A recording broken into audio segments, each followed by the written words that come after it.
ব্যবহার করার সুযোগ থাকবে না।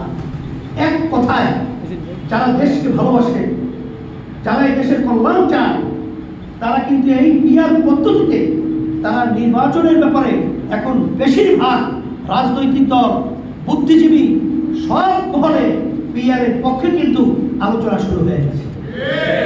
আর আমাদের উপরে দোষটা পাই, পিআর শুধু আমরাই চাই, আমরা এটা ভালো মনে করছি, আমরা একটা দাবি করছি, কিন্তু পিআরের পক্ষে অন্যান্য রাজনৈতিক দল কথা বলে না, না বলে নাই? বুদ্ধিজীবীরা কথা বলে নাই? অন্যান্য বিভিন্ন শ্রেণীর পেশার মানুষ কথা বলে নাই, না বলছে না? তাহলে এক শ্রেণীর কিন্তু বর্তমানে লেগে আছে চরমনের বিরুদ্ধে, ইসলামী আন্দোলনের বিরুদ্ধে। আর এই ইসলামী আন্দোলন দেশের কল্যাণের জন্য কথা বললে কিন্তু সেইটা পর্যালোচনা আলোচনা করে দেখো, ইসলামী আন্দোলনের পিছনে লেগে কোনো লাভ আছে? হ্যাঁ, তুমি কি দেশকে ভালোবাসো? চাঁদাবাজদেরকে সহযোগিতা করবে? জুলুমবাজদেরকে সহযোগিতা করবে? খুনিদেরকে সহযোগিতা করবে? আর এইভাবে তোমার সহযোগিতা করতে হবে। এটা ইসলামী আন্দোলন বাংলাদেশ কখনোই করে নাই, কখনো করবে না। আর তোমাদের কই বাংলার জমিনে মাথা উঁচু করে দাঁড়াতে দেবে না ইনশাআল্লাহ।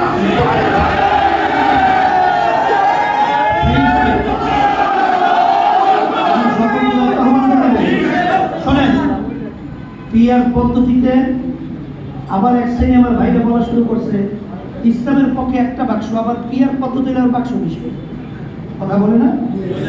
আমি বলবো শোনেন, ইসলামের দলগুলো ঐক্য সব ক্ষেত্রেই তার ভালো দিক আছে।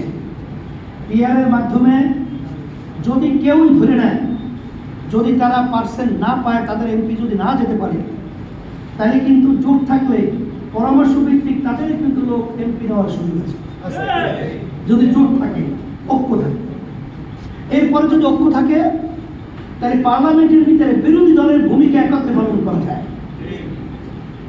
তখন ইচ্ছা করলেই যে যেরকম ইচ্ছা সেরকম আইন পাস করায় নেওয়ার সুযোগটা।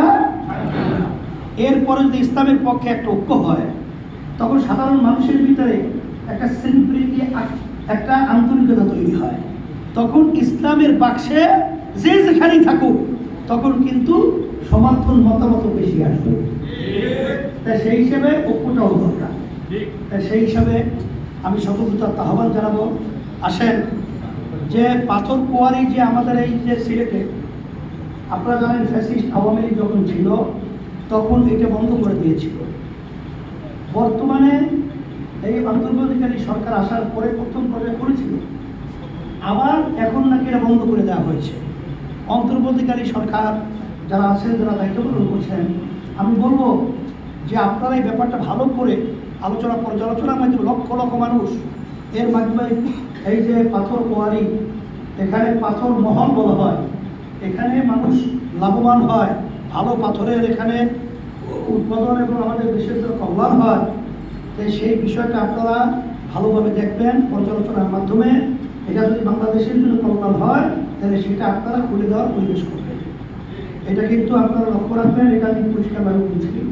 এখন আমরা সবাই দোয়া করি আল্লাহ যেন আমাদের সকলকে ইসলাম দেশ, মানবতার কল্যাণের জন্য আমাদেরকে আমরা কাজ করার তৌফিক দান করেন। রব্বানা আতিনা ফিদ দুনিয়া হাসানাতান ওয়া কিনা আযাবান নার বিরহমাতিকা।